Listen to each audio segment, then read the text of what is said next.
esse coração. Livro do profeta Jeremias, o capítulo 1. Vamos conhecer essa passagem. Deus fala assim, ó.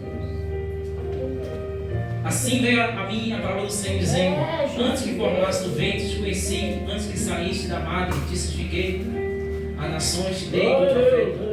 Versículo 9. E se Deus, Senhor, a sua mão, tocou-me a boca e disse: eis que põe as palavras na tua boca. Amém? Meus irmãos, a palavra do Senhor nos ensina, no livro de Jeremias, capítulo 1, nos vai mostrar, eu quero citar só apenas alguns versículos. Quando Deus chamou o profeta Jeremias ele era ainda pequeno, mas um jovem chamado de Deus. Após Deus chamar Jeremias como profeta, Jeremias com um pensamento, vai falar assim: Senhor, eu não sei nem falar.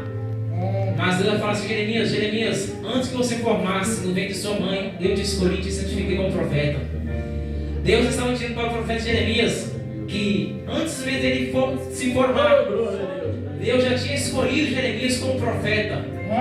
Nós entendemos também através de Jeremias que o chamado de Jeremias é um chamado tão grande que, assim também como foi o profeta João Batista, João Batista que foi o precursor do Messias, que precursor aquele que veio anunciar a volta, a chegada de alguém, que era Jesus Cristo. A Bíblia nos ensina que após esse chamado de Jeremias, a Bíblia nos ensina: Senhor, eu não sei nem falar. Mas no versículo 9, a Bíblia nos ensina que Deus fala a Jeremias: não se preocupe, você vai falar que eu falarei na sua boca.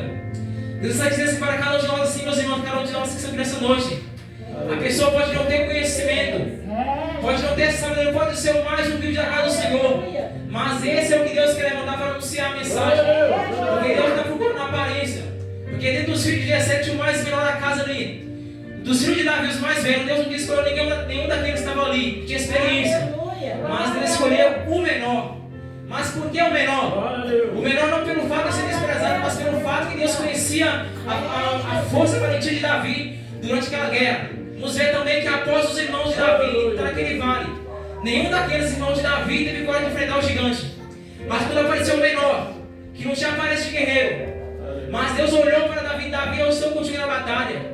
Assim também é o nosso Deus, meus irmãos. O nosso Deus que nós servimos hoje, nós paramos um pouco para nós abrir nossos olhos, para contemplar a grandeza que é o nosso Deus em nossa vida.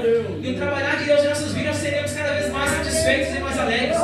Porque as palavras que o Senhor Jesus Cristo, quando Ele nos escolhe, Ele nos molda primeiramente a qualquer moldar. Porque nós entendemos também que antes mesmo de ser o vaso, antes de se colocar na galeria, o vaso precisa primeiramente passar por um processo de transformação. Porque muitas vezes nós entendemos também que as lutas, as dificuldades, as provações não são para nós desanimarmos, mas assim entendemos também que existe um processo que nós passamos também pelas mãos do Senhor Jeová. Mas para que a aprovação? A aprovação ela nos mostra quem realmente somos durante a dificuldade. Qual o exemplo disso na Bíblia Sagrada?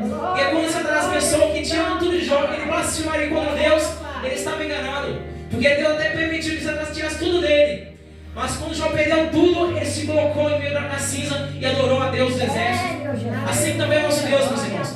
O nosso Deus, Ele nos dá sabedoria em tudo, nos dá conhecimento da palavra. Ele, naquele momento que nós vamos falar para uma pessoa sobre o amor de Jesus Cristo, Ele mesmo nos dá sabedoria, Ele nos dá conhecimento. Porque o nosso Deus, Ele dá para pessoas com aparência. Ele está procurando pessoas corajosas, pessoas que têm temor e tremor do nome santo do Senhor dos Exércitos. Amém? Jesus nos dá essa passagem.